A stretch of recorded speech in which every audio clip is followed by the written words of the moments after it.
On yesterday's episode, I talked a little bit about the Bulls and their standing kind of in the middle of the pack in that East and how tight that race is going to be. On today's episode, we're going to look at every team in the Eastern Conference and really how they stack up and then how tight that Eastern Conference race really is going to be this upcoming season. We're going to talk about all that and more right after this. You are now tuned in to Chicago Bulls Central, your number one place for all Chicago Bulls news and content.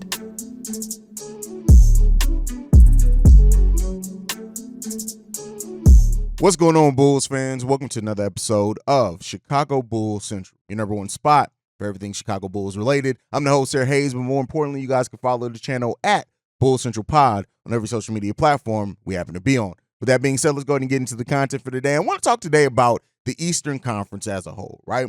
And I touched on this a little bit, kind of looking at, kind of the standings in the Eastern Conference and where teams fit and kind of the tier list, I guess to say, in the Eastern Conference is a great way to put it. And so I want to kind of go over that in more detail on today's episode. And so we're going to start right off at the top. I have the top two teams in the Eastern Conference being the Milwaukee Bucks and the Boston Celtics. I think when you look at the Milwaukee Bucks, that finished with the best record in the conference last season, yes, their playoffs went away and that not really many people expected. But when you look at, outside of Jimmy Butler and what him and the Heat did to the Milwaukee Bucks, that Giannis Antetokounmpo still the star in the Eastern Conference. And so, I think when you look at that Milwaukee Bucks team, they have absolutely questions around that roster, right? We do not want to make it, or understate that at all. But right when you look at it, they got their starting five. It's probably going to come in with Drew Holiday, Grayson Allen, Chris Middleton, Giannis Antetokounmpo, and Brook Lopez, right? With Bobby Portis coming in off the bench.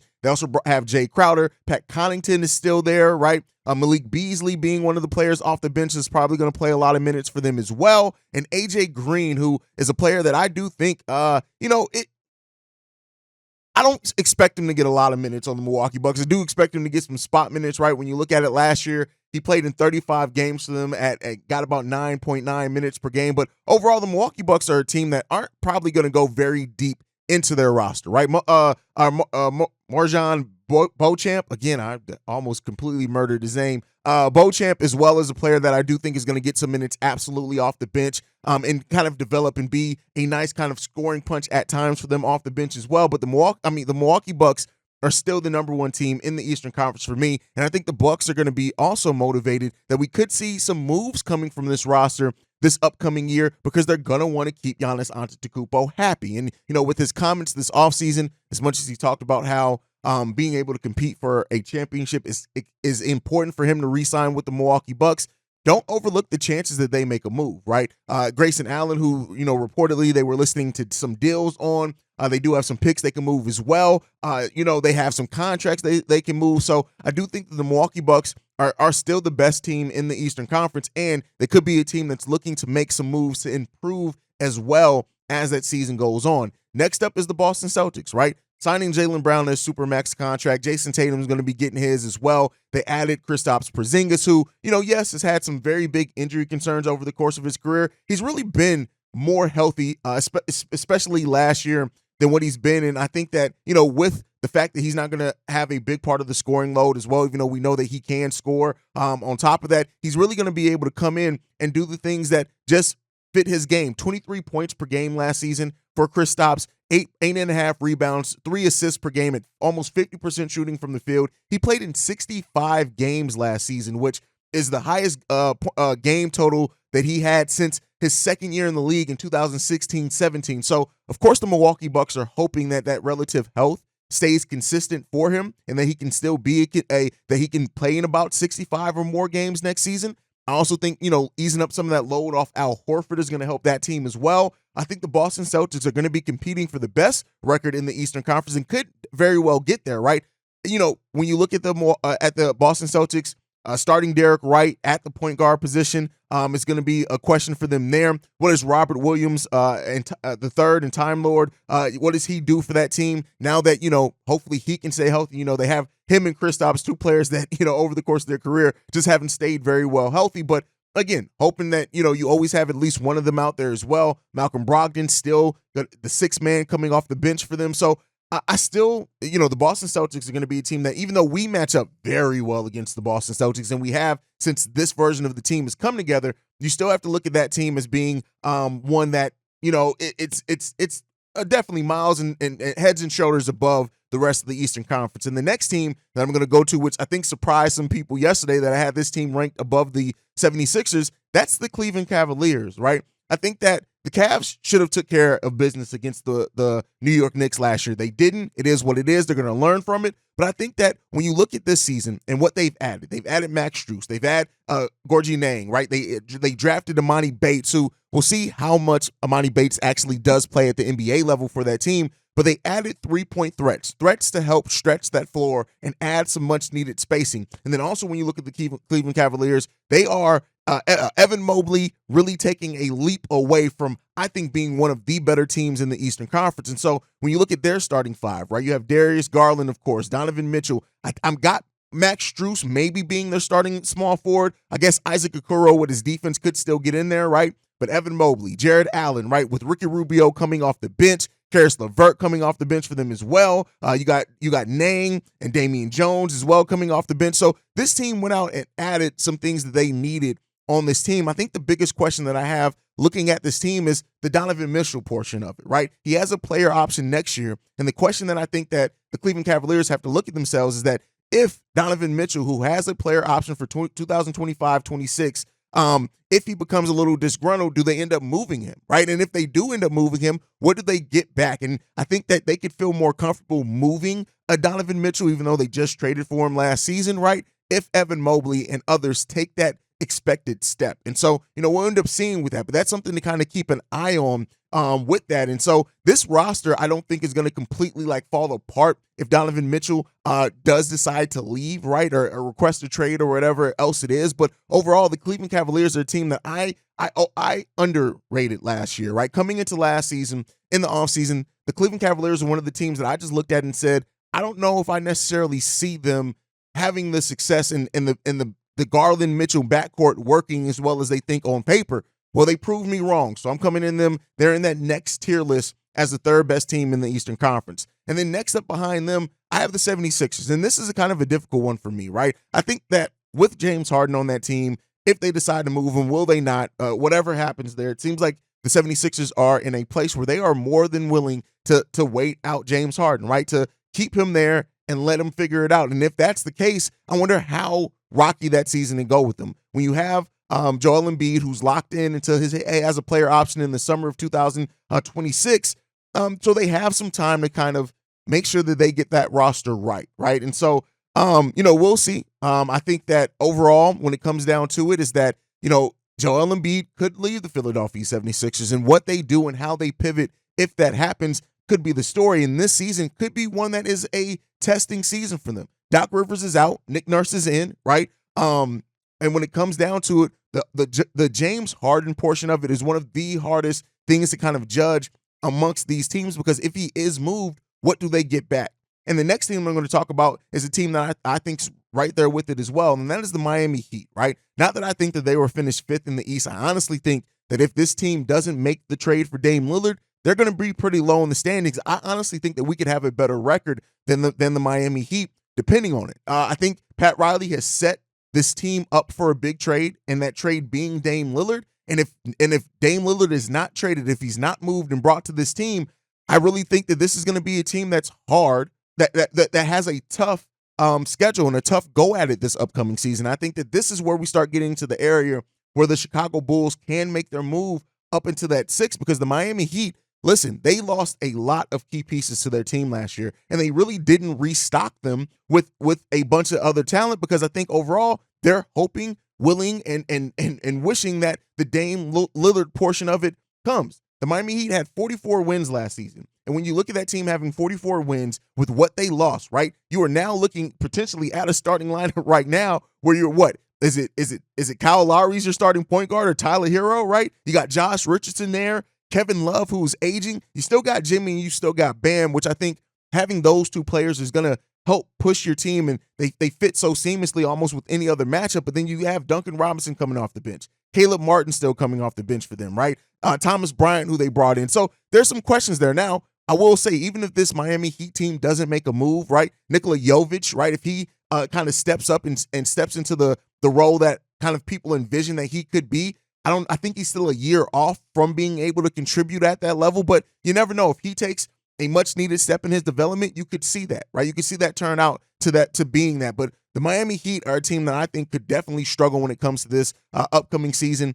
And then you get into the New York Knicks, right? And the Knicks, I will say this: the Knicks went out and they added talent to their team, and bringing in DiVincenzo, that's a player that I would have loved for the Chicago Bulls to be able to bring into their team. They weren't, right? So when you look at the New York Knicks, Jalen Brunson being there, kind of being the engine that makes that all go, right? It worked. It worked for them getting wins in the regular season. They're going to have their struggles in the playoffs when they do make it. And I think I like parts of their starting five as well. But the New York Knicks seem like a team that's still waiting on a star to want to come there and really help push them up into that upper echelon of teams in the Eastern Conference, right?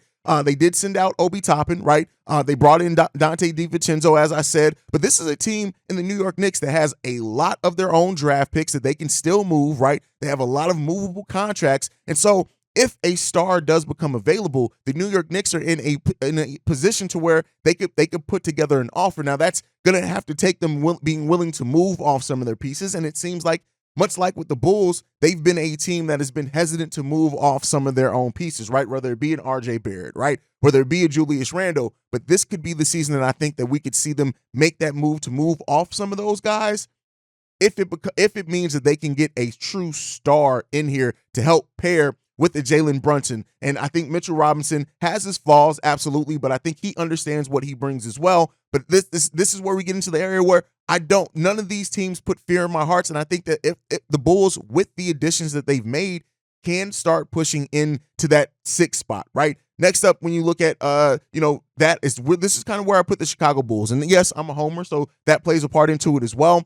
I look at the Bulls and top 5 defensively last year. They've added some big key defensive pieces. They've added also pieces that are younger, right? We now have basically are going to start the season with having a player like a Pat Bev there and Javon Carter, right? Torrey Craig, a player who, understands his role and how to get his and support his amongst being a player that isn't going to get the ball a lot, right? He still understands how to go out and get his. And if we hit a piece that develops or takes a step up, I think this is where the Bulls can start making their move. 40 wins last season for the Chicago Bulls, and that's a team that got 40 wins with not having a starting point guard to start out with. Ayo Dosunmu did earn that role in preseason, didn't earn to hold on to it. You now have that in Javon Carter or Kobe White, who took a much-needed step in every aspect of the game besides scoring last year, right? You have your defensive stalwarts now in this. You hope for a year of growth. Zach LaVine's going to be starting off the season fully healthy as well. So this is where the Bulls can start making their move, right? The Atlanta Hawks, another team that I look at and say, listen, did the Hawks get better or did they get worse, right? This is going to be a team that is absolutely going to struggle at parts of the season. And listen, they don't have a bad roster. Hell, they gave us some work last season, and they could do that for other teams this season too. But when you look at the Trae Young, DeJounte Murray portion, I don't think even the most optimistic or biggest Atlanta Hawks fan will say that it worked out in the way that they hoped it was going to work out, right?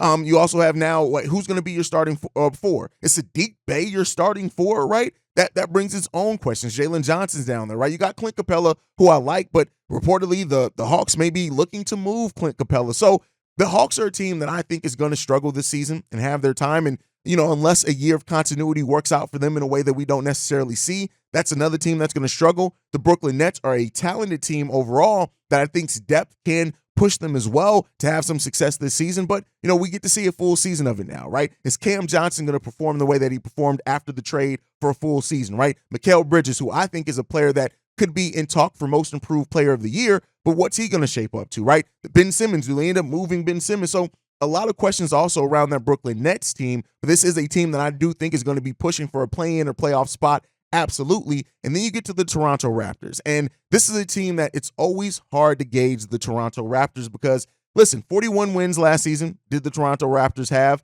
But overall, I'm looking at this roster, and yes, they lost their point guard, brought in Dennis Schroeder, who I think Dennis Schroeder could do some good things for them. But this is still a team that still has all the questions that they had last year. They didn't answer a single question that they had. Now, the rookie and Grady Dick, what does he come in at, right? What does Dick do for you? Is what Toronto Raptors fans are going to be asking themselves this upcoming season.